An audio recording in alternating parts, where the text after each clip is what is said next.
मैं एक अनाथ हूँ जो 12वीं अभी अभी पास किया हूँ। जब मैं बहुत छोटा था, मेरे माता पिता की मौत एक कार एक्सीडेंट में हुई थी। मेरे पिताजी एक सरकारी नौकरी किया करते थे, लेकिन उस समय मैं 4 साल का था। मुझे मेरे पड़ोसियों ने पाला था, क्योंकि मेरे रिश्तेदार मुझसे मुंह मोड़ने लगे थे। कभी कोई मुझे पालता तो कभी कहीं पर मुझे रहना पड़ता। अनाथ आश्रम में भी 4 साल तक पला था मैं, लेकिन वहाँ पर ज़िंदगी कैसी होती है मैं आपको बता नहीं सकता। उसके बाद जैसे ही मैं 12 साल का हुआ, एक छोटी सी दुकान पर काम करने लगा। वहाँ से जो भी पैसे मिलते उससे मैं किराया भरता और छोटे से कमरे में रहने लगा था।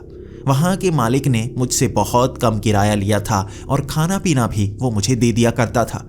इसीलिए मैं भी मेहनत करता था उस दुकान में। इसी के साथ वो इतना अच्छा था, मुझे पढ़ने के लिए समय भी देता था। सुबह सुबह मैं स्कूल जाया करता, आकर मैं दुकान में काम किया करता। शाम के वक्त मुझे पढ़ने के लिए समय मिलता था और उसी से मैं पढ़ पाता था। दिमाग मेरा बहुत तेज था, इसीलिए बस 1-2 घंटे में ही मैं बहुत कुछ समझ जाया करता और स्कूल में अंक भी अच्छे लाया करता। लेकिन जब आपके सर पर किसी का हाथ ना हो ना, तो आप आगे बढ़ नहीं सकते। बड़ी मुश्किल से मैं 12वीं तक पहुंच पाया। मेरे पास ज़्यादा पैसे नहीं हैं, लेकिन फिर भी मैं कॉलेज में पढ़ना चाहता था।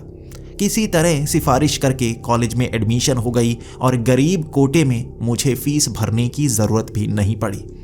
शायद वो पुलिस वाले जो मेरे पिताजी को जानते थे, उन्होंने ये काम करवा दिया था। मैं नहीं जानता कि उन्होंने पैसे दिए थे या मुझे मुफ्त में ही वहाँ पर एडमिशन मिल गई थी, लेकिन मैं सबको बहुत ज़्यादा धन्यवाद किया करता। मैं काफ़ी दूर से साइकिल चलाकर कॉलेज में जाया करता। वापस आकर मुझे कहीं ना कहीं काम करना पड़ता। छोटी छोटी कई दुकानें पकड़ रखी थी मैंने। वहाँ पर मैं सफाई का काम किया करता, वहाँ पर मैं रिसेप्शन में काम किया करता, उनके अकाउंट्स संभालता। जब आपके पास मौका हो तो आप हर काम करने लगते हैं और इसी तरह थोड़े थोड़े पैसे जमा कर पाता था मैं। हर कोई मुझे इसी तरह जानता था कि मैं साइकिल पर घूमता रहता हूँ। छोटे छोटे से लेकर बड़े बड़े हर तरह के काम मैं करता और जो जो पैसे बचते मैं बैंक में सेव कर लेता। लेकिन कॉलेज में आपकी इज्जत नहीं होती अगर आपके पास पैसे ना हो। मैं एक टूटे हुए साइकिल से कॉलेज आया करता था और वहाँ पर सबसे ज़्यादा अमीर पढ़ने के लिए आया करते थे। दिल्ली से, नोएडा से, देश के अलग अलग कोनों से वहाँ पर पढ़ने के लिए बच्चे आया करते थे और वो बहुत अमीरों के बच्चे थे। मैं तो बहुत ज़्यादा गरीब, जिसके कपड़े भी साफ़ सुथरे नहीं होते। मैं हफ्ते में एक बार ही कपड़े धो पाता था, क्योंकि काम भी तो करना पड़ता था। हर कोई मुझ पर हंसा करता, लेकिन मैं उस हंसी को भी अपनी मुस्कान से ढक दिया करता। दिल का दर्द किसी को भी नज़र आने नहीं देता। हमारी ये दुनिया बहुत क्रूर है। अगर आपकी ज़िंदगी इस तरह छोटी हो, आपके पास पैसे ना हो, तो आपको कोई भी अच्छी तरह से बुलाता तक नहीं। कुछ लोग इसे सच मानते ही नहीं होंगे, लेकिन ये कड़वी सच्चाई है जो उन लोगों को पता होती है जिनके सर पर किसी का हाथ नहीं होता और जेब में पैसे नहीं होते। मैं उनमें से एक था। कॉलेज में जाया करता और मैं क्लास में सबसे पीछे बैठा करता। कोई भी मेरे साथ आकर बैठना नहीं चाहता था। लेकिन 2 महीने बाद ही मुझे एक अच्छी नौकरी मिल गई थी। एक 3 से 4 स्टार होटल हमारे इसी देहरादून में खुला था, जहाँ पर मुझे काम मिल गया था। हर तरह का काम मैं करने को तैयार था, इसलिए मालिक भी बहुत ज़्यादा खुश थे।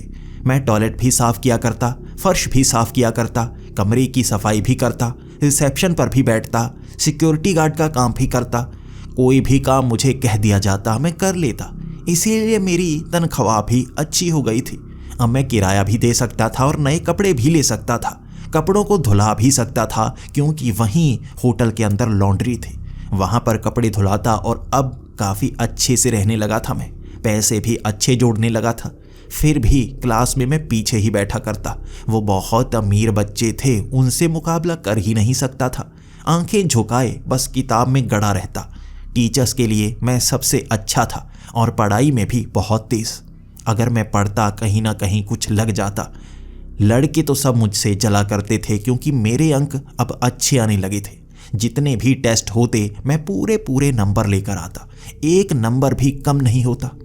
कुछ लड़कियां तो मेरे पास आना भी चाहती थी, लेकिन शर्म के मारे मुझसे दूर हो जाती। किसी गरीब के पास कोई अमीर लड़की आती ही नहीं, वो दूर ही रहती है। लेकिन इशिता वैसी नहीं थी। 2 महीने बाद उसने कॉलेज में नई नई एडमिशन ली थी और सीधा मेरे पास आकर बैठ गई। मैं नहीं जानता था, शायद वो नई थी इसलिए मेरे पास आकर बैठी होगी। मैंने अपनी आंखें किताब में गड़ा रखी थी। मैं उससे बात तक नहीं करना चाहता था। वो बार बार मुझे बुलाने की कोशिश कर रही थी, लेकिन मैं बस कम ही जवाब देता। वो समझने लगी थी कि मैं बहुत ज़्यादा अकड़ू हूँ, शायद मैं अमीर ज़्यादा हूँ। लेकिन जब बाकियों से पता चल गया था उसे कि मैं क्या हूँ, वो फिर भी मेरे साथ आकर बैठना चाहती थी। इशिता बाकी कई लड़कियों के साथ भी बैठती, कई और लड़कों के साथ भी बैठती। वो बहुत ज़्यादा हंसमुख थी, लेकिन जब क्लास खत्म होने वाली होती मेरे पास आकर भी बैठती, मुझसे भी पूछती, नोट्स बनवाती, बहुत काम मुझसे भी करवाती। लेकिन उसकी मुस्कान थी जो मुझे काम करने को मजबूर कर रही थी, क्योंकि उसके सिवा मैं पूरे कॉलेज में किसी और से बात नहीं करता था। वो अमीरजादे मुझसे बात करना ही नहीं चाहते थे, लेकिन इशिता वैसी नहीं थी। उसके पास गाड़ी थी और कई बच्चे यहाँ कॉलेज में आते थे जिनके पास गाड़ी नहीं थी, बाइक तक नहीं थी, लेकिन वो बहुत ज़्यादा अमीर थी। शायद वो गाड़ी से आया करती और वो मुझसे कहने लगी थी यहाँ घूमने के लिए सबसे अच्छी जगह कौन सी है।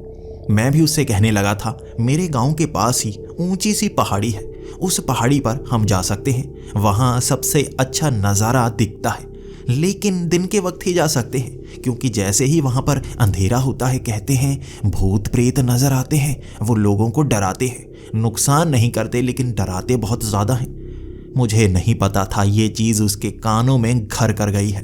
वो भूतों को देखना चाहती थी। उसने कहा था कि उसके पास पैसे बहुत हैं, वो हर चीज़ देखना चाहती है और भूत अगर कोई दिखा दे वो मुंह मांगे पैसे देने को तैयार है। उसका कहना था कि तुम मेरे दोस्त हो, तुम मुझे भूत दिखा सकते हो, ऐसी जगह दिखा सकते हो जहाँ पर बैठकर पूरा आकाश नज़र आए। वैसे भी पहाड़ों में साफ आकाश नज़र आता है और ऐसी जगह जो बिल्कुल शांत हो, मैं वहाँ पर जाना चाहती हूँ। मैं उससे कह रहा था हम शाम के वक्त वहाँ नहीं जा सकते, लेकिन वो मान ही नहीं रही थी। वहाँ मेरा कोई दोस्त भी तो नहीं था, बस वही तो थी जो मेरी दोस्त थी। उसी दिन शाम को इशिता वहाँ पर जाना चाहती थी। मैं उसकी गाड़ी में बैठकर वहाँ उस पहाड़ी की तरफ गया था। वहाँ हमें बहुत सारे लड़के लड़कियाँ देख रहे थे। शायद उन्हें लग रहा होगा कि हम दोनों गर्लफ्रेंड बॉयफ्रेंड हैं। मैंने तो आंखें झुकाई हुई थी, लेकिन इशिता वैसी नहीं थी। उसे शायद किसी का डर ही नहीं था। उस गाड़ी में बैठकर हम मेरे ही उस घर के आगे से निकले थे। वहाँ सामने वाली पहाड़ी के ऊपर तक पहुँचे। ये शाम का वक्त था और धीरे धीरे अंधेरा होने लगता। बिल्कुल ऊपर पहुँचे हुए थे और वहाँ सीधा सा मैदान बना हुआ था जहाँ खड़े होकर हम आकाश को देख सकते थे। ये पहाड़ी की चोटी तो थी, लेकिन ऊपर वाली सतह बिल्कुल समतल थी। वहाँ गाड़ी लगाकर वो बैठ गई और कहने लगी भूत भूत कहाँ नजर आएंगे। मैंने कहा अंधेरे में नजर आते हैं, लेकिन मुझे लगता है हमें यहाँ से जाना चाहिए। वो अब अपने घर की बातें बताए जा रही थी। अपने बारे में आज वो ज़्यादा खुलकर बात कर रही थी, जैसे उसका मन शांत होता जा रहा हो। उसकी हरकतें ही बहुत अजीब सी थी। हम दोनों गाड़ी पर बैठ गए। वो कुछ खाने के लिए लेकर आई थी। हम दोनों खाना खाते रहे और बातें करते रहे।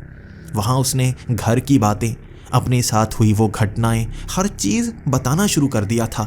मुझे लगने लगा था शायद वो मुझे पसंद करने लगी है और मैं भी अंदर से ही उसे पसंद करने लगा था। लगभग 8 बजे तक हम वहीं पर बैठे बातें किए जा रहे थे। 8 बजे कुछ अलग सा होना शुरू हो गया। पहाड़ों में होता है ना, हम इतनी ऊंचाई पर होते हैं कि जो बादल भी बिल्कुल हमारे पैरों को छूते हुए निकल जाते हैं। और ये चोटी भी वैसी ही थी। बादल करीब से गुजर रहे थे, जैसे वहाँ पर धुंध सी छा चुकी थी। ये बादल ही थे। आसपास से अब आवाज़ें आने लगी थी। चोटी पर यहाँ कोई जानवर नहीं होता, फिर भी ऐसा लग रहा था कोई है जो आसपास के पेड़ों पर पत्तों को हिला रहा है। वो धुंध में आ रही आवाज़ें बस हमें डराने के लिए काफ़ी थी। मैं पहले से डरपोक रहा हूँ, इस बार बहुत ज़्यादा डरने लगा था। कभी भी ऐसी जगह पर नहीं जाता जहाँ पर भूतों के किस्से सुनाए जाते हैं। मैं सोचा करता था मुझे बचाने के लिए भी कोई नहीं आएगा, मैं तड़प तड़प कर मरूंगा, इसीलिए दूर रहा करता था ऐसी मुसीबतों से। लेकिन इशिता इसे देखना चाहती थी, तो मैं भी उसके साथ वहीं पर खड़ा उन आवाज़ों को सुन रहा था। पहली बार इशिता को भी डरते हुए देखा था मैंने। वो डर कर मेरे बहुत करीब आ चुकी थी, मुझसे लिपट गई थी और हम भी चलते चलते उन आवाज़ों के पास जाते। उसने कहा था भूत देखना है, वो देखना चाहती है कैसे दिखते हैं। मैं उसे खींचता हुआ उस तरफ ले जाता जहाँ से आवाज़ें आती। बार बार कभी इधर से आवाज़ें, कभी उधर से आवाज़ें। बहुत समय तक हम डर चुके थे और उसके बाद इशिता ने कहा, फिर कभी देखते हैं ना, आज मुझे ज़्यादा डर लग रहा है। इसके बाद उसने उसी गाड़ी में बैठकर मुझे कॉलेज छोड़ा और अब मुझे वापस अपने इसी गांव की तरफ आना था, और वो भी रात के वक्त। वो कॉलेज में मुझे छोड़कर अपने घर की तरफ निकल पड़ी और मैं वो साइकिल उठाकर लगभग 15 किलोमीटर का सफ़र करके वापस उसी तरफ आ गया था। वहाँ घर के अंदर मुझे डर लग रहा था। मुझे ऐसा एहसास होता रहा जैसे आसपास कोई है। मैं डरता ही रहा था। शायद जब आपके साथ दिन के वक्त ही कोई ऐसी घटना हो जाए जो आपको डराए तो रात को भी नींद नहीं आती। हर बार दिमाग सोचता रहता है कोई आसपास है। आसपास होने वाली हर आवाज़ को मैं भूत से ही जोड़ने लगता। कोई बर्तन गिरता, मैं भूत से जोड़ देता। आसपास कोई कुत्ता घूमता, मैं भूत से जोड़ देता। बिल्ली जो हर बार मेरे घर की टूटी हुई छत पर छलांगे लगाती रहती, मैं उसे भी भूत से जोड़ने लगा था। पूरी रात डर डर कर निकाली थी मैंने। अगले दिन कॉलेज गया था तो इशिता मुझ पर हंसने लगी थी। तुम रात को डरे थे?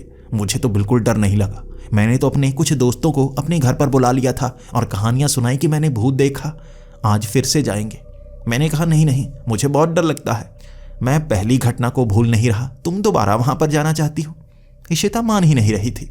उसके बाद दूसरी शाम भी हम वहां पर गए। अब हर रोज का काम हो गया था। हम उस पहाड़ी पर जाते, वो अपने साथ घटी घटनाएं बताती और जैसे ही वहां पर वो धुंध सी आ जाती, वो बादल घिर जाते, हमें डर लगना शुरू हो जाता। इशिता अब कम घबराती और उन भूतों को देखने के लिए और भी पेड़ों के पास जाती। लेकिन आज हमने कुछ अजीब देखा था। एक पेड़ के पास से आवाज़ आ रही थी। हमें ऐसा लगता हम जहाँ भी जाते वो चीज़ हमारे पास आ रही है। आवाज़ें करीब से आती। तभी एक पेड़ के पीछे से काले कपड़े ओढ़े कोई औरत दिखी थी। उसने काले रंग का चोला ओढ़ा हुआ था। जैसे ही हमने उसका पीछा करने के लिए भागना शुरू किया, वो चोला जैसे धुएं की तरह गायब हो गया। वहीं आंखों के सामने गायब हुई थी वो। हम दोनों डर गए थे। भागते हुए गाड़ी के अंदर आकर बैठ गए। उसके बाद भी लगता रहा कोई आसपास है। आवाज़ें आती रहीं। गाड़ी भगा ली थी और मुझे कॉलेज ड्रॉप करके इशिता ने वहीं पहली बार मुझे किस किया था। मैं भी सोचने पर मजबूर हो गया था, आखिर क्या है? क्या सच में वो मुझे पसंद करती है? मेरा उस पर दिल आ गया था और शायद उसका भी मुझ पर दिल आ गया होगा। अब हर रोज़ की तरह हम शाम को वहाँ जाते, बातें करते और उसके बाद अजीब अजीब सी घटनाएं होती। हम डरते और वापस आ जाते। हर रोज़ 1 महीने तक यही चलता रहा था और मैं सोचने लगा था इशिता से मैं प्यार कर बैठा हूँ और शादी भी उसी से करूँगा। लेकिन मैं जैसा सोचा करता था वो वैसी नहीं थी। कभी कभी वो मेरे साथ नहीं आती, कभी कभी वो कॉलेज नहीं आती और बताती भी नहीं वो कहाँ जा रही है। मैं उसे ढूंढता रह जाता। कॉलेज में एक ही तो दोस्त था जिससे मैं बात कर पाता था और किसी से भी मैं बोलता तक नहीं था। हर कोई मुझ पर हंसता था। मैं कारण नहीं जानता था कि मेरी गरीबी पर हंसते हैं या मेरे कपड़ों पर हंसते हैं। मुझे पता चल गया था। जब मैं कैंटीन में बैठा हुआ था तब मुझे एक लड़के ने कहा, अरे इशिता उस लड़के के साथ वहाँ रेस्टोरेंट में बैठी है, तुझे पता है या नहीं? तू उसका नौकर है ना, उसके साथ रहता है, उसको मेरा नंबर दे दे। जब उस लड़के ने ये कहा था मैं उससे झगड़ पड़ा था। मैं किसी से लड़ता नहीं, पहली बार इशिता की इज्जत के लिए लड़ा था। भले ही वो 4 लोग थे लेकिन मैंने हिम्मत से लड़ाई की थी। उन सब ने मुझे बहुत पीटा था लेकिन एक एक मुक्का मैंने हर किसी के मुंह पर मारा था जिसके निशान उनके चेहरों पर थे। वो 4 थे फिर भी चेहरा सुजाए वहां से गए थे। मैं पिटाई खाकर भी खुश था। एक मुक्का तो हर किसी को मार पाया ना। उसके बाद उसी रेस्टोरेंट की तरफ गया था ये देखने के लिए कि वो मुझे चिढ़ा रहे थे या इसमें कोई सच्चाई भी है। वहाँ रेस्टोरेंट में इशिता को एक लड़के के साथ देखकर बहुत दुख सा लगा था और गुस्सा आया था। क्या मुझे वो धोखा दे रही है? मैं वहाँ सीधा उसके पास चल पड़ा था लेकिन तभी इशिता को उसे किस करते हुए देखा और मेरे पैरों तले ज़मीन खिसक गई थी। मैं भागता हुआ उसके पास गया, उस लड़के को कॉलर से पकड़ा और पीछे की तरफ ले गया। मैं इशिता को कहने लगा था, तुम मुझे धोखा दे रही थी, मुझे वैसे ही घुमा रही थी, हम एक साथ बातें किया करते, तुम मुझे सबसे अच्छा दोस्त कहा करती थी और अब यहाँ इस लड़के को किस कर रही हो। और उसके बाद जो इशिता ने कहना शुरू किया था, पहली बार इशिता का ये रूप मैंने देखा था। इशिता ने मुझसे कहा था, तुम्हें थोड़ा सा बुलाना शुरू कर दिया। तुम मुझे अपनी गर्लफ्रेंड समझने लगे। मुझे पहले से शक था। देखो, तुम जैसा मेरा बॉयफ्रेंड कभी बन ही नहीं सकता। तुम्हारे जैसे तो बहुत सारे घुमाती हूँ और तुम्हारे साथ थोड़ा अच्छा लगता था। तुम मुझे अच्छी अच्छी जगह घुमाते थे, इसलिए तुम्हें गाड़ी में बैठने देती थी, वरना तुम्हारे जैसे को गाड़ी में बैठने तक ना दूँ। उसके इन शब्दों के बाद मेरी ज़बान से कुछ भी नहीं निकला। मैं शांत और सच्चाई का चमाटा मेरे चेहरे पर पड़ चुका था। मैं जान गया था सच क्या है। मैं तो वैसे ही सपनों में खोया खोया रहता था और अब दोबारा से उसी सच्चाई को जान गया था। वहाँ से चुपचाप मैं बाहर की तरफ आ गया था और अब करता भी क्या। उसके बाद मैं घर आ गया और रोता रहा था शाम के 8 बजे तक। अगले दिन मैं कॉलेज ही नहीं गया। मुझे शाम तक बस उसकी याद आती रही। फिर तीसरे दिन मैं कॉलेज गया था और इशिता किसी और लड़के के साथ बैठी हुई, उसी तरह जैसे मेरे साथ बातें किया करती, अब वो किसी और के साथ बातें कर रही थी। कई मुझ पर हंस रहे थे, कई मुझे उसका नौकर समझ रहे थे और उसने हर किसी को कहा भी यही था कि उसने यहाँ पर एक नौकर रखा हुआ है उसे घुमाने के लिए। वो एक गाइड चाहती थी और मैं उसका गाइड था। सब मुझ पर हंसा करते और मैं बहुत ज़्यादा मायूस।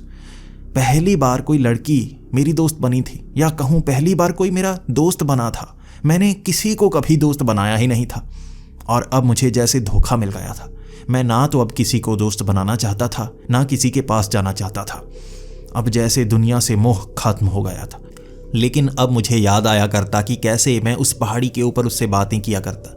वहाँ पर बैठना बहुत अच्छा लगा करता था और कहते हैं जब आप बहुत ज़्यादा मायूस हो तो वहाँ जाना चाहिए जहाँ सबसे ज़्यादा अच्छा लगा करता है।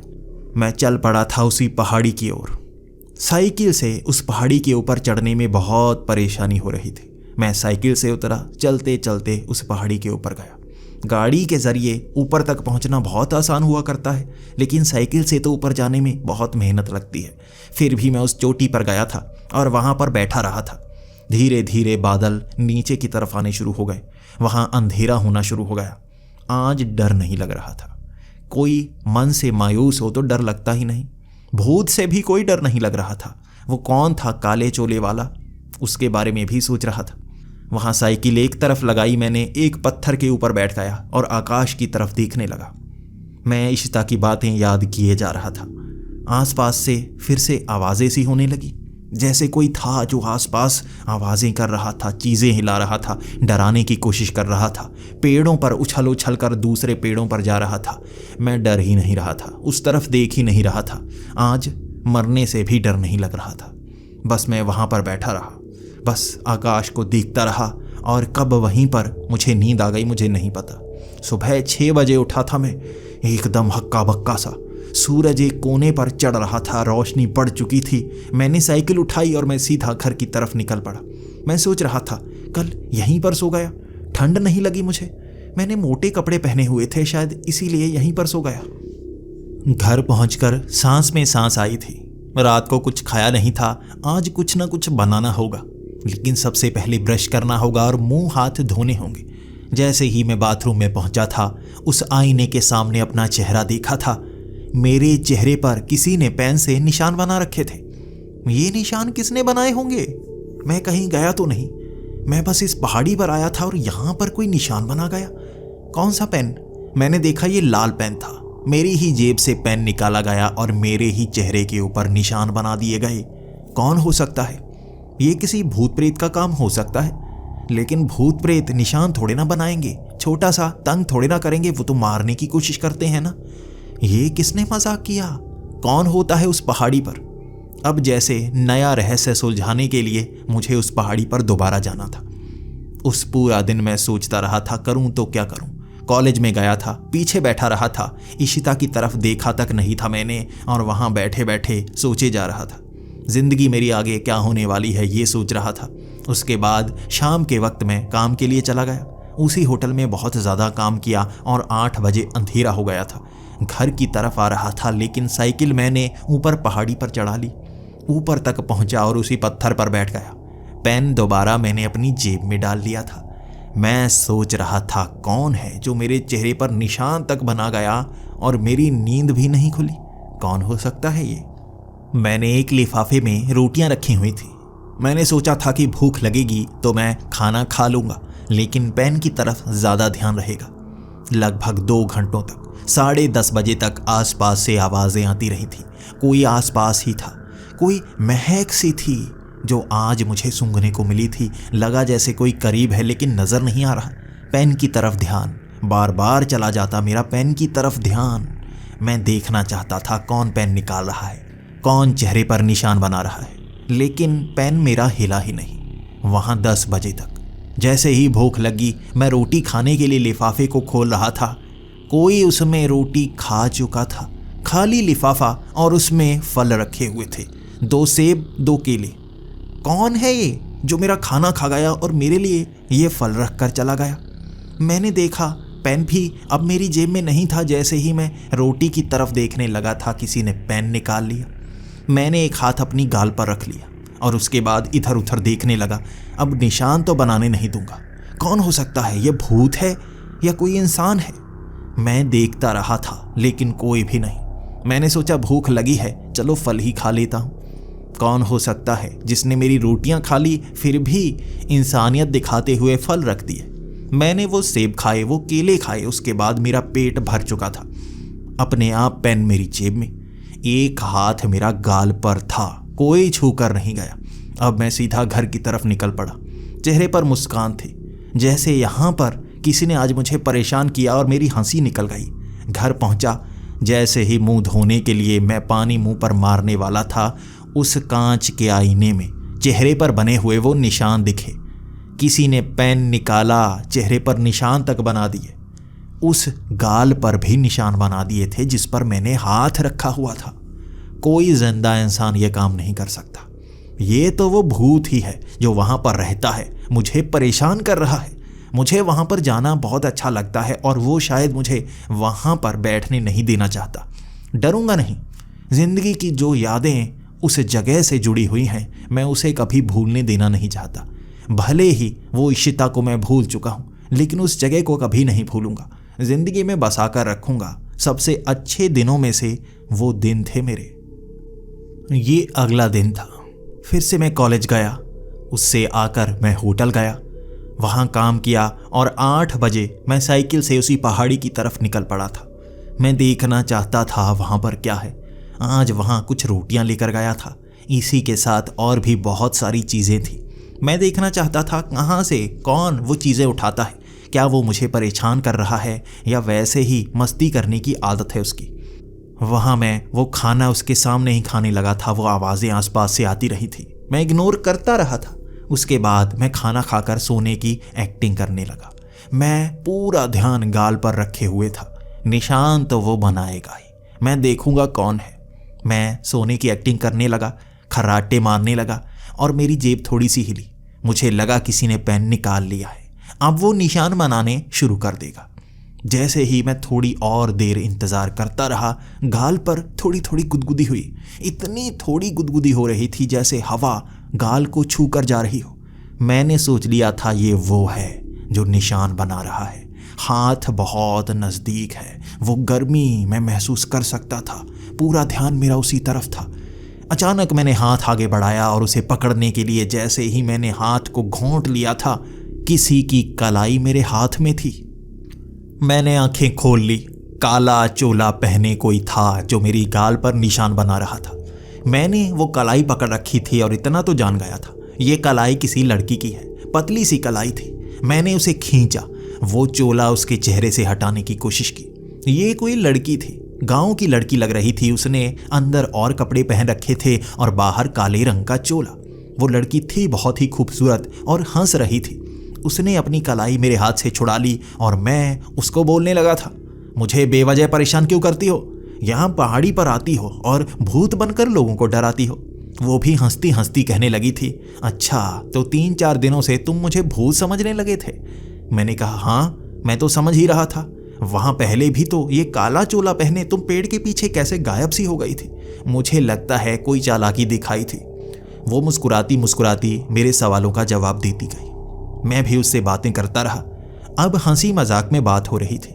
मैं उसको कहता, तंग क्यों किया करती हो? उसने कहा, यहाँ पहाड़ी के बिल्कुल पास नीचे की तरफ मेरा घर है। मेरे माता पिता काम करने के लिए शहर जाते हैं और हफ्ते के लिए मैं यहीं पर अकेली रहती हूँ। खाना मुझे दे दिया जाता है, मैं यहाँ घूमती फिरती रहती हूँ। और मैंने देखा कुछ समय से तुम यहाँ पहाड़ी पर आने लगे थे, तो तुम्हें तंग करने के लिए मैं आया करती। मेरे पिता कहा करते थे, लोगों को डराओ तो यहाँ पर कोई नहीं आता, वो भूत समझने लगते हैं और हम सुरक्षित रहते हैं। इसीलिए मैंने डराने की बहुत कोशिश की, तुम डरते ही नहीं। मैंने भी हंसते हंसते कहा था, अच्छा काला चोला पहनकर पेड़ों पर छलांगे लगाने से कोई डरता है? कुछ करती तो सही, हमें मारने की कोशिश करती, चोट पहुंचाती, फिर तो डर कर भागते भी। तो वो कहने लगी थी, नहीं नहीं, ये मैं क्यों करूंगी, मैंने तुम्हें डराने की कोशिश की, तुम डरे नहीं। फिर तुम उस लड़की के साथ आया करते थे, उस दिन मैंने देखा तुम मायूस थे, वो लड़की कहाँ है? मैंने भी मायूस से चेहरे से कहा, वो लड़की जो मेरा मजाक बनाया करती थी। मैं गरीब हूँ तो मुझे लगा था वो मुझे पसंद करती है, लेकिन वो मुझे नौकर समझकर मुझे यहाँ घूमने के लिए लाया करती थी। वो भी अब कहने लगी थी, अच्छा तो तुम्हें भी बेवकूफ़ बनाया गया है जैसे और लड़कों को बनाया जाता है? मैंने भी हंसते हंसते कह दिया था, हाँ बिल्कुल, मुझे भी वैसे ही बेवकूफ़ बना दिया उसने। अब हम हंसी में बातें कर रहे थे और उस पत्थर पर बैठी वो भी अपने बारे में बता रही थी। नई नई सी कहानियाँ सुनने में बड़ी अजीब सी लगती। बार बार वो मजाकिया अंदाज में कह देती, मेरे पिता उड़ भी सकते हैं, मेरी माँ ज़मीन में समा सकती है। मुझे डराने की कोशिश कर रही थी और हंसी में मैं भी कह देता, मैं तो पहाड़ों को चीर देता हूँ अपनी छोटी उंगली से। लेकिन आज कुछ अजीब हुआ। इस पहाड़ी पर दूर से आती हुई गाड़ी देखी। ये गाड़ी इशिता की ही थी और वो किसी और लड़के के साथ इस पहाड़ी की तरफ आ रही थी। सामने वो गाड़ी रुकी। इशिता ने मुझे देख लिया था और भागती हुई मेरी तरफ आई। तुम यहाँ पर क्या कर रहे हो? इतनी अच्छी जगह को तुम्हारी गरीबी खराब कर देगी, भागो यहाँ से। मैं अपने दोस्त के साथ आई हूँ और अकेलापन चाहती हूँ, जल्दी से निकल लो, वरना फ़ोन करके अपने दोस्तों को बुलाऊंगी और तुम्हें यहाँ से भगा ही दूंगी। और ये लड़की कौन है? अच्छा तुम्हारी गर्लफ्रेंड लगती है? कपड़ों से तो कोई भूतनी सी लगती है, वैसी जो मुझे डराने की कोशिश कर रही थी। तो तुम ही तो नहीं यहाँ भूत बनकर घूमती हो? वो बहुत ज़्यादा गुस्सा हो गई थी, उसके चेहरे को बिल्कुल लाल देखा था मैंने। वो लड़की, उसका नाम तक मैं नहीं जानता था, लेकिन बहुत ज़्यादा गुस्से में थी। इशिता मेरा मजाक बना रही थी तो उसे ज़्यादा गुस्सा आ रहा था। तभी टायर फटने की आवाज़ ने हम सबको डरा दिया और वो लड़का गाड़ी छोड़कर ही नीचे की तरफ भागने लगा था। एक टायर नहीं फटा था उस गाड़ी का, चारों टायर अपनी आंखों के सामने एक एक करके फटते हुए देखे थे। इशिता भी बहुत ज़्यादा डर गई थी और उसकी ज़बान से कोई शब्द तक नहीं निकला, लेकिन वो चलकर भी नीचे नहीं जाना चाहती थी, तो उस फटे हुए टायरों वाली गाड़ी को ही लेकर नीचे की तरफ चल पड़ी। वो बहुत अमीर थी, उसे कोई नुकसान तक नहीं होता। धीरे धीरे गाड़ी आगे बढ़ाती हुई वहाँ से निकल गई, लेकिन वो लड़की बहुत ज़्यादा मुस्कुरा रही थी। मैंने कहा, तुम्हारा नाम क्या है? मैं तुम्हारा नाम तक नहीं जानता। उसने कहा, रिया, मैं यहीं पीछे वाले घर में रहती हूँ, कभी तुम्हें वो घर भी दिखाऊंगी।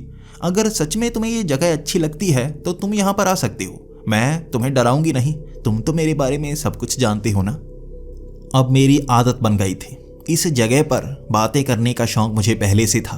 पहले इशिता ने मुझे धोखा दे दिया, लेकिन अब ये बहुत अच्छी बातें किया करती और मैं इसे पसंद नहीं करता था। बस बातें करने के लिए इस पहाड़ी पर आ जाता और वो भी मुझसे बातें करती रहती, नई नई कहानियाँ सुनाती, जैसे कहीं से उसने सुनी हुई होती। वो जादूगरों की कहानियाँ सुनाती, पुराने ज़माने की कहानियाँ सुनाती और उससे बातें करने में मज़ा ही बहुत आता था। समय कब बीत जाता पता ही नहीं चलता। और वहीं पर मेरे लिए वो फल लेकर आती, बहुत बढ़िया बढ़िया ताज़े फल, और मैं रात को अब फल ही खाने लगा था। बातें करते हुए खाना खाता और कभी कभी मुझे वहीं पर नींद आ जाती। वो मेरी दोस्त थी, वो मुझे कभी तंग नहीं करती और घर से कपड़े लाकर कब मेरे ऊपर रख देती ताकि मुझे ठंड ना लगे, पता ही नहीं चलता। लेकिन सुबह वो गायब होती। मैं आसपास घर ढूंढने की कोशिश करता, मुझे घर मिलता नहीं। रात को मैं उससे कहता, मैं तुम्हारे घर जाना चाहता हूँ, तो वो कहती, नहीं नहीं, तुम मेरे बॉयफ्रेंड थोड़े ना हो, तुम्हें घर नहीं लेकर जाऊंगी, कभी बताऊंगी जब तुम पर बहुत ज़्यादा भरोसा होगा। हर रोज़ की तरह उससे मिलने के लिए जाता, ये मेरी आदत बन गई थी। लेकिन 10 दिन बाद जब मैं उसके साथ वहीं पर बैठा बातें कर रहा था, एक गाड़ी ऊपर की तरफ बढ़ी आ रही थी। ये गाड़ी थी इशिता की। उसकी गाड़ी में 3 और लोग बैठे हुए थे। वहाँ सीधा वो गाड़ी हमारे करीब आई और इशिता मेरी तरफ बढ़ने लगी। आज मुझे भी उस पर गुस्सा आ रहा था। मुझे तंग करने के लिए क्यों आई है? मेरी एक नई दोस्त बन गई है इसलिए जलने आई है। लेकिन मेरे करीब आकर वो कहने लगी, तुम दिमाग खराब है तुम्हारा? तुम्हें पता भी है ये कौन है? क्या कभी तुमने सोचने की कोशिश की मेरी गाड़ी के टायर कैसे फटे? तुम अगर मेरे नौकर रहते तो ज़्यादा अच्छा होता। अब इस लड़की से चालाकी से दोस्ती बना रहे हो और मुझे परेशान करने की कोशिश कर रहे हो। यह जगह पर मैं आना पसंद करती हूँ तो यहाँ पर आऊँगी, भले ही तुम किसी भूतनी प्रेतनी को यहाँ पर ले आओ। उस गाड़ी में कोई बैठा हुआ है जो इसे अपने काबू में कर सकता है। वहाँ उस गाड़ी के अंदर से कोई काले सूट में आदमी निकले। उन्होंने हाथों में अजीब सी चीज़ें पकड़ रखी थी। वहाँ जैसे वो झाड़ फूक करने लगे थे और रिया को हिलते हुए देखा, मैंने कांपते हुए देखा। उन आवाज़ों से वो परेशान सी हो रही थी। बार बार उसके चेहरे के ऊपर वो झुर्रियाँ सी पड़ जाती, जैसे वो बहुत ज़्यादा गुस्से में आ रही हो। उसके कानों में दर्द होने लगता, वो घुटनों पर आ जाती। वो कुछ कर रहे थे जो इसे परेशान कर रहा था।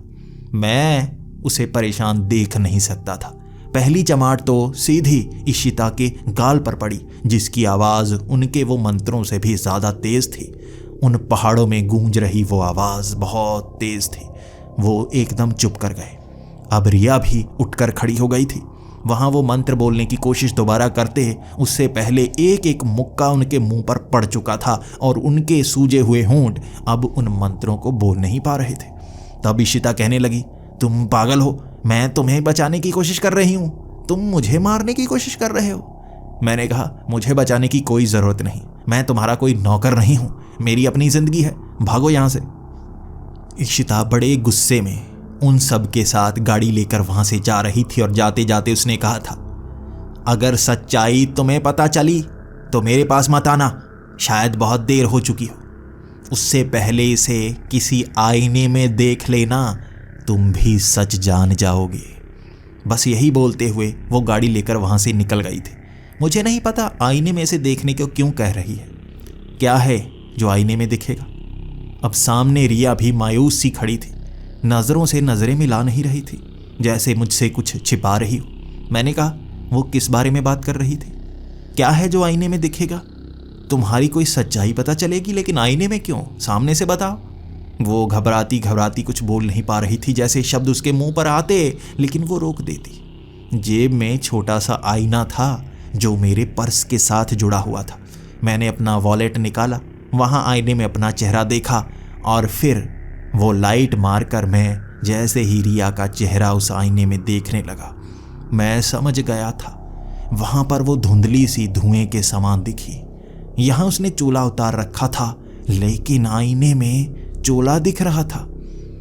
बाहर रूप कुछ और, आईने के अंदर रूप कुछ और, जैसे वो सच में भूत हो।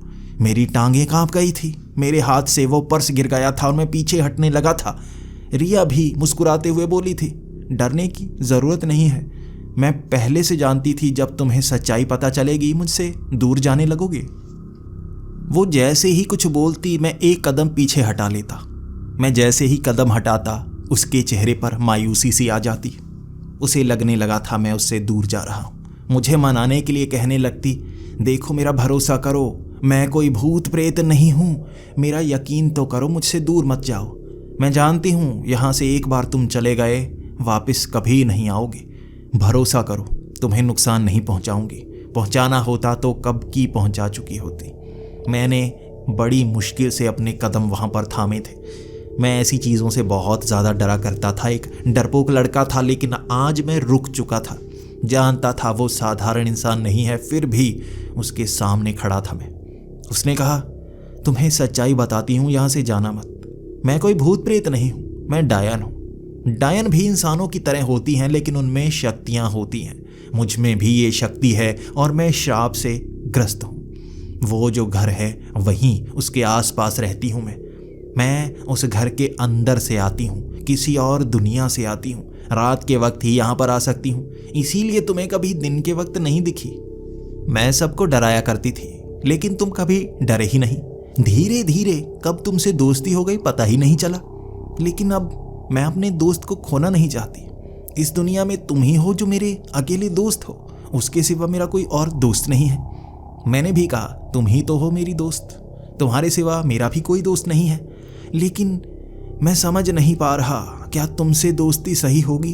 क्या तुम मुझे मार तो नहीं दोगी? उसने कहा था, भरोसा करो, मैं वादा करती हूँ तुम्हें कभी नुकसान नहीं पहुँचाऊंगी। अब मैंने कदम आगे बढ़ा लिए। उसी पत्थर पर बैठे मैं उससे पूछ रहा था, सच बताओ क्या कहानी है? उसने भी पूरी सच्चाई बताई थी। उसने कहा, मैं शाप से ग्रस्त हूँ, इस दुनिया में मैं दिन की रोशनी में नहीं आ सकती। तुम लोग भी हमसे बहुत डरते हो, हमें भी भूत प्रेत समझते हो, लेकिन हमारी दुनिया अलग है। भूतों की अलग, चुड़ैलों की अलग, सबकी अलग अलग दुनिया होती है। बाकियों का नहीं पता, लेकिन हमारी एक दुनिया होती है। डायन हमेशा अपने घर के आसपास रहती है। तुमने सुना होगा, उनके पास एक घर होता है टूटा फूटा सा, उस घर के अंदर जाती हैं, गायब हो जाती हैं। मैं भी उसी घर के अंदर से जाती हूँ। हमारी एक अलग दुनिया है। क्या तुम मेरी दुनिया देखना चाहते हो? मैं डरा डरा सा कहने लगा था, दुनिया?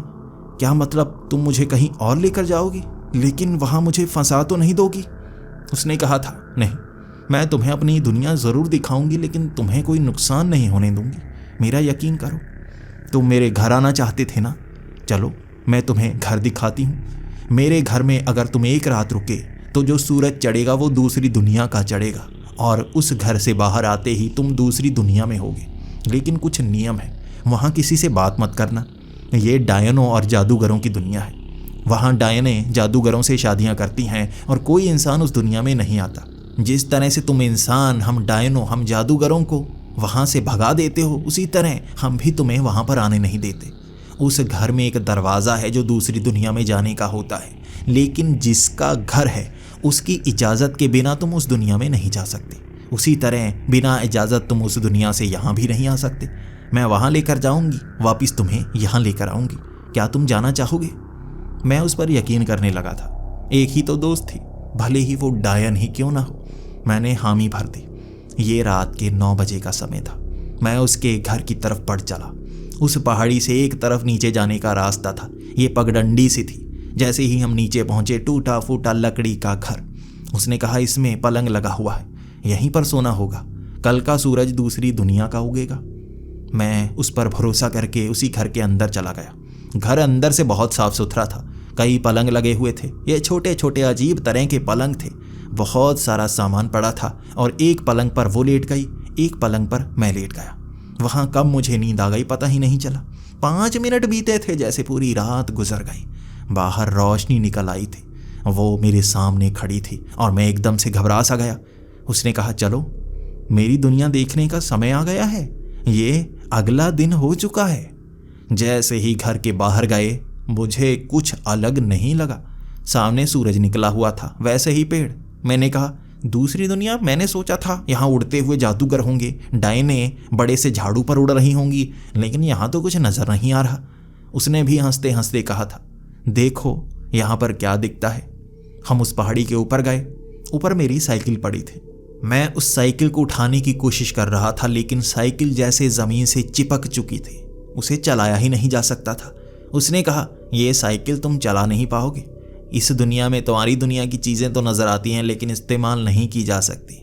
मैं यहाँ दिन के वक्त घूम सकती हूँ, तुम्हारी दुनिया में सूरज जैसे हमें मारने लगता है।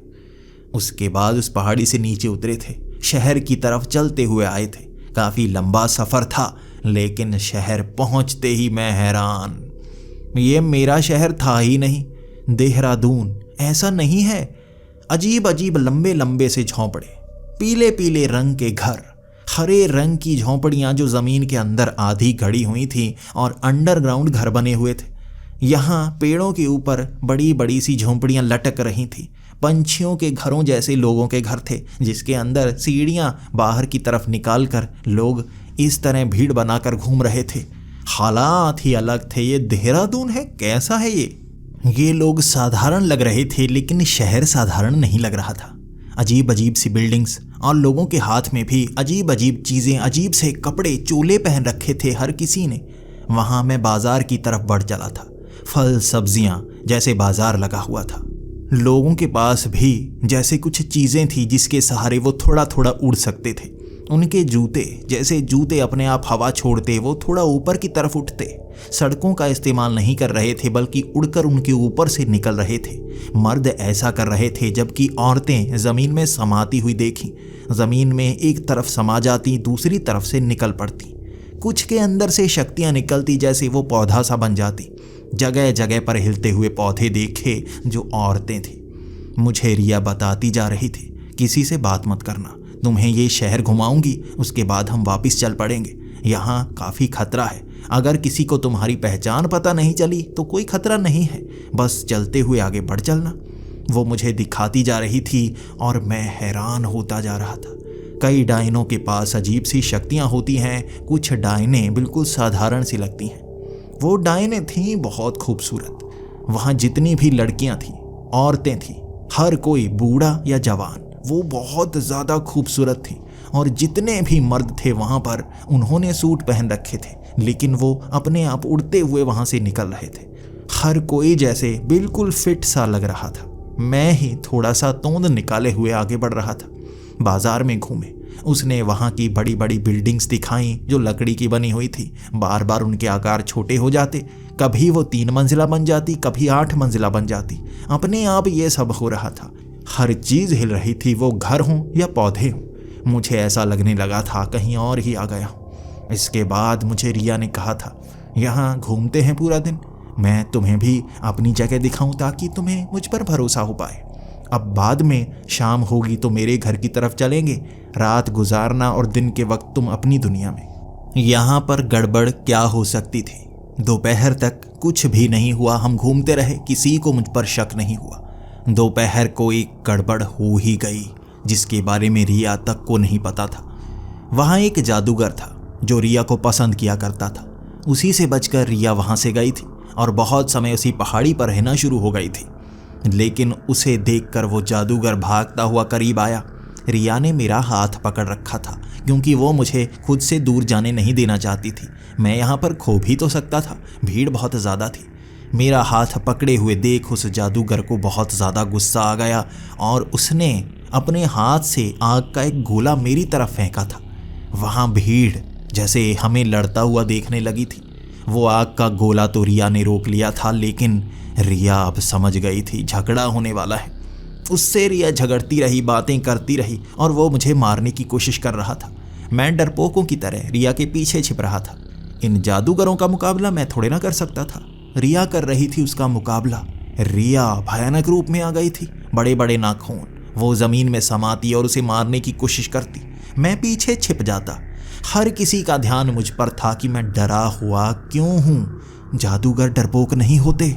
अब लड़ाई नहीं, उनमें बहस हो रही थी। वो बार बार रिया को कह रहा था, मुझ में क्या कमी थी? मैं तुम्हें पसंद किया करता था, तुम्हें मनाने के लिए सब कुछ किया और तुमने इसे पसंद किया। कहाँ से लेकर आई हो ऐसे डरपोक को?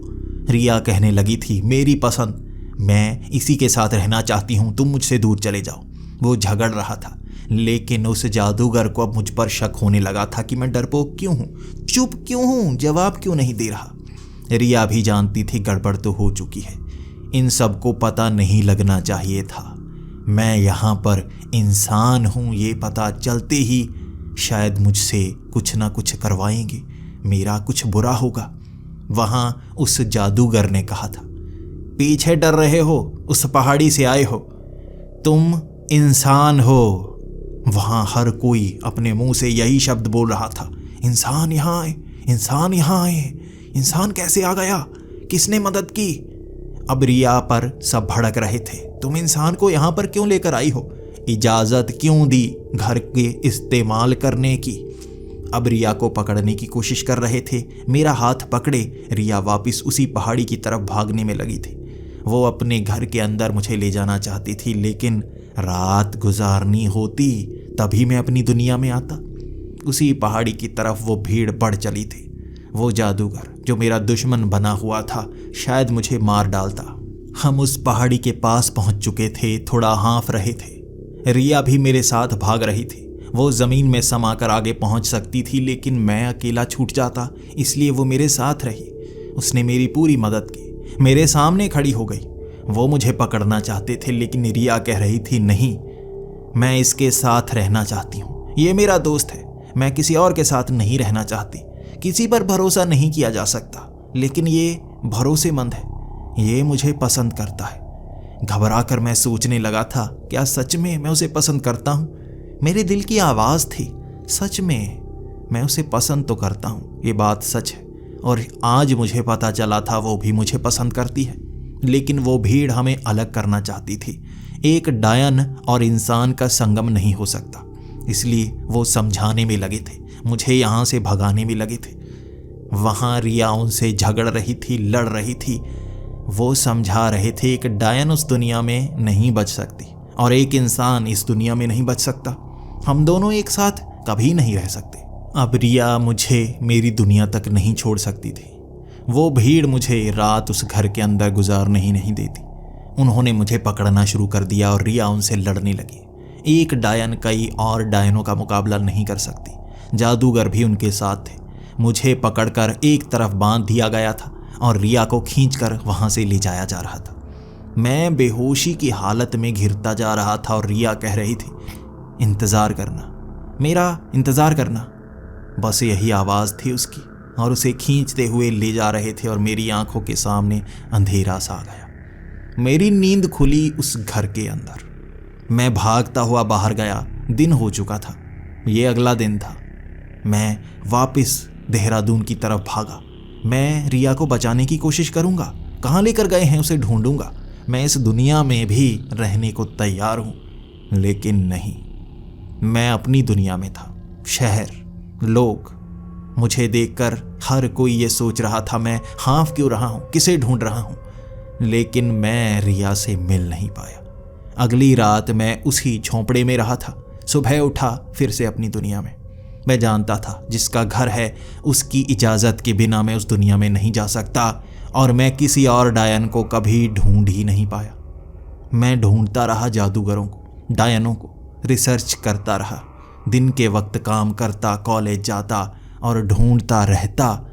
कभी तो आएगी रिया। वो कभी नहीं आई और मैं उस दुनिया में कभी जा नहीं पाया। मैं हर रोज़ उस झोंपड़े के पास आता, इंतज़ार करता, कभी तो रिया आएगी ना। उसे उस दुनिया में क्या रोक लिया गया है? क्या उसे मार दिया गया है, या वहीं पर बंदी बना रखा है जो वो मुझसे मिलने के लिए भी नहीं आती? बहुत याद आती थी उसकी। उसने मुझे धोखा नहीं दिया था। मैं उसे पसंद किया करता, और शायद दुनिया के लोगों ने मुझसे दूर कर दिया था उसे। मेरी कॉलेज की पढ़ाई भी ख़त्म हुई और वो 3 साल मैं इस चोटी पर आता, उसका इंतज़ार करता। वो मुझे मिलने के लिए कभी नहीं आती। कॉलेज की पढ़ाई ख़त्म हो गई थी और अब मुझे काम ढूंढना था जो मेरे मन मुताबिक होता। वहाँ पर मैं काम करता और ज़िंदगी में आगे बढ़ जाता। अब शायद उससे दोबारा कभी नहीं मिल पाऊँगा। मैंने बेंगलोर में एक काम के लिए अप्लाई किया था और मेरी सिलेक्शन हो गई थी। ये नौकरी बहुत अच्छी होती, तनख्वाह भी अच्छी होती, लेकिन मुझे अब अपने शहर को छोड़ना पड़ता, अपने गांव को छोड़ना पड़ता। आखिरी बार मैं उस पहाड़ी पर बैठा इंतज़ार कर रहा था रिया। काश एक बार आ जाओ। मैं बहुत दूर जाने वाला हूँ, शायद वापस नहीं आ पाऊँगा। लेकिन पूरी रात रिया नहीं आई थी, ना मैं सो पाया था। अगली सुबह फ्लाइट से सीधा निकलना था बेंगलोर, और मैं अपनी सीट पर बैठा आंखें नम किए हुए नीचे देखने की कोशिश कर रहा था। मेरी सीट की साथ वाली सीट पर कौन आकर बैठा होगा? दिन के वक्त ये रिया थी। वो मेरी तरफ देखकर मुस्कुराए जा रही थी और उसका चेहरा भी थोड़ा बदला बदला सा लग रहा था। मैं हैरान, दिन के वक्त वो कैसे आ सकती है? क्या वो रिया ही है या उसके चेहरे वाली कोई और लड़की? मुस्कुराती हुई मेरे पास आकर बैठी और कहने लगी, आप इस सीट पर बैठ सकते हैं, मैं उधर बैठना चाहती हूँ। मैंने उसे अपनी सीट दे दी, लेकिन उसके चेहरे की तरफ देखे जा रहा था। उसका चेहरा रिया से भी मिलता था, लेकिन कुछ अलग सा भी था। वो भी मेरी तरफ देखकर कहने लगी थी, आप बार बार मेरे चेहरे की तरफ घूरे क्यों जा रहे हैं? क्या आप मुझे जानते हैं? मैंने भी मायूसी भरे शब्दों में कहा, नहीं, मैं आपको नहीं जानता। बार बार मेरी नज़र उसके चेहरे की तरफ चली जाती और मैं उसे रिया समझता रहता, उससे बात करता। मैंने उसे भी बताया था मैं बेंगलोर में किस कंपनी में काम करने वाला हूँ, और उसने जो बताया वो भी हैरानी वाला था। उसे भी जॉब मिली थी, वो भी उसी कंपनी में काम करने वाली थी। मुस्कुराते हुए मैंने किस्मत के बारे में सोचा था। शायद मुझे रिया नहीं मिल पाई, शायद ये लड़की उसकी हम शक्ल है जो बिल्कुल मेरी आंखों के सामने रहेगी और मैं हमेशा ज़िंदगी भर रिया को याद करता रहूँगा। जब उस फ्लाइट से उतरे थे उसके बाद जाते वक्त उसने कहा था, तुम पूरी फ्लाइट में मुझे पता है मुझे घूरते रहे, क्या सच बताओ मेरी शक्ल किसी से मिलती है जो तुम्हें जानता था? मैंने ना में सर हिला दिया और एक तरफ चल पड़ा था। पीछे से उसने आवाज़ लगाई थी, क्या तुम मुझे कोई पहाड़ी की डायन तो नहीं समझ रहे? और मुस्कुराती हुई वो आगे की तरफ बढ़ चली थी। मेरा दिल बहुत ज़्यादा खुश हो गया था। सच में ये रिया ही थी और दूर से मुस्कुराती हुई वो मुझे कह रही थी, कंपनी में मिलते हैं और तुम्हें बाकी की सच्चाई वहीं पर बताऊंगी। अब काम करने में भी बहुत मन लगने वाला था और सच में वो वापस आ गई थी। मैं जानना चाहता था कैसे दिन की रोशनी में एक डायन कैसे हमारी दुनिया में अब भी बची हुई है, कैसे उस शाप को तोड़ पाई, 3 साल बाद ही क्यों, कैसे वो वापस आई। इन सवालों के जवाब धीरे धीरे मुझे काम पर मिले। और यकीन कीजिए मैं अपनी किस्मत को सबसे बुरा माना करता था, लेकिन मेरी किस्मत शायद सबसे अच्छी थी। मैं अनाथ रहा और भविष्य में मेरी जिंदगी सबसे अच्छी बीती।